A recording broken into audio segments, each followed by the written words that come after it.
नमस्कार, जय गुरुदेव। स्वागत है आप सभी का मेरे चैनल अमृतवाणी में। आज अमृतवाणी में है सकारात्मक विचार। जैसा कि आप सभी जानते हैं, सकारात्मक विचार का हमारे दिमाग पर, हमारे व्यवहार पर और हमारे आचरण पर बहुत ही गहरा असर पड़ता है। तो चलिए वीडियो को स्टार्ट करते हैं।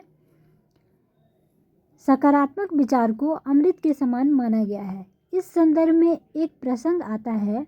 एक मोची बैठा जूते सील रहा था। तभी उसके सामने एक दार्शनिक आया। उसने मोची, जो कि वास्तव में एक सूफी संत था, से आकर कहा कि मेरे जूते की सिलाई कर दो। लेकिन मोची ने उसका जूता सीने से इनकार कर दिया, क्योंकि उसकी दुकान बंद करने का समय हो चुका था। दार्शनिक बोला, देखो भाई, अगर तुम जूते की सिलाई नहीं करोगे तो मेरे पास पहनने के लिए केवल एक ही जूता रहेगा। इसलिए मेरी कठिनाई समझो और जूते की मरम्मत कर दो। मोची ने पूछा, क्यों? अगर आप दूसरों के विचार उधार ले सकते हैं तो जूता क्यों नहीं? इस पर दार्शनिक निरुत्तर हो गया। उसने सदा ही दूसरों से विचार लिए हैं और हम दूसरों से ज्ञान तथा अनुभव प्राप्त करके बड़े होते आए हैं।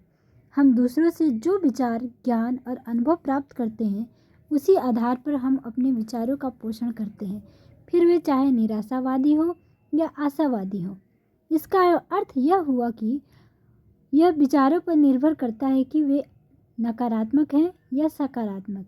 यदि हमने सकारात्मक विचार ग्रहण किए हैं तो हम भविष्य में भी सार्थक विचारों के साथ आगे बढ़ेंगे, और यदि वे विचार नकारात्मक हैं तो निश्चय ही हम भी नकारात्मक विचारों के सहारे ही आगे बढ़ेंगे।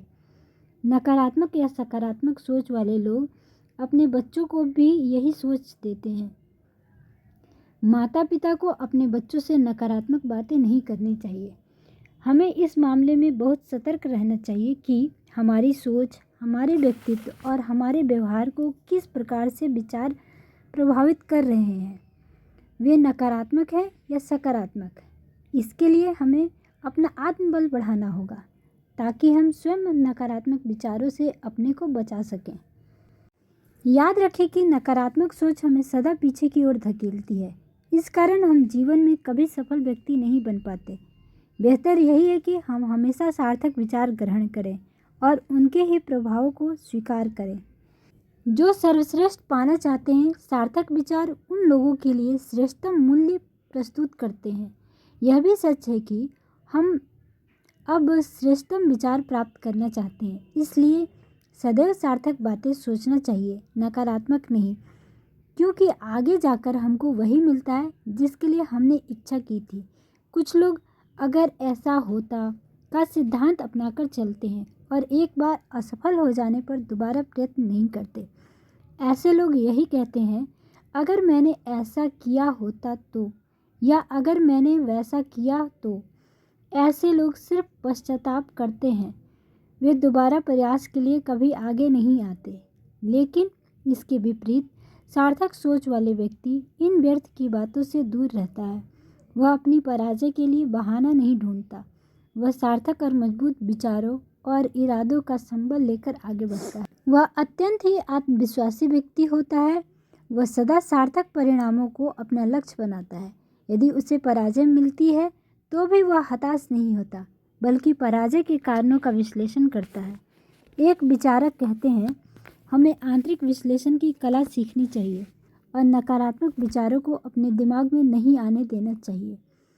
कुछ विचार और अहंकार हमारे शत्रु होते हैं। इनसे बचने के लिए हमें आत्मविश्लेषण करते रहना पड़ता है। यदि हमने नकारात्मक विचार प्रभाव को न रोका और वह चलता रहा तो हम अपना विनाश कर बैठेंगे। हमारे सामने हर तरह के विचार आते हैं। भलाई इसमें है कि हम उनमें से श्रेष्ठतम को अपने लिए चुनें। यह सच है कि जीवन को किस दिशा में मोड़ना है, यह हमारे विचारों पर निर्भर करता है। यदि हमने नकारात्मक दिशा पकड़ ली तो फिर हमारे विचार और कर्म भी नकारात्मक होंगे और उनके परिणाम भी निरर्थक निकलेंगे। और यदि हम सकारात्मक दिशा ग्रहण करते हैं तो जीवन में आनंद का ठिकाना न होगा। सफलताएं हमारे चरण चूमेंगी। हम अनुभव करेंगे कि सकारात्मक विचारों में प्रायः असाधारण शक्ति प्रकट होती है। जिन कामों को हम असंभव समझते हैं वे कैसे पूरे हो गए, यह देखकर हम स्वयं चमत्कृत हो उठते हैं।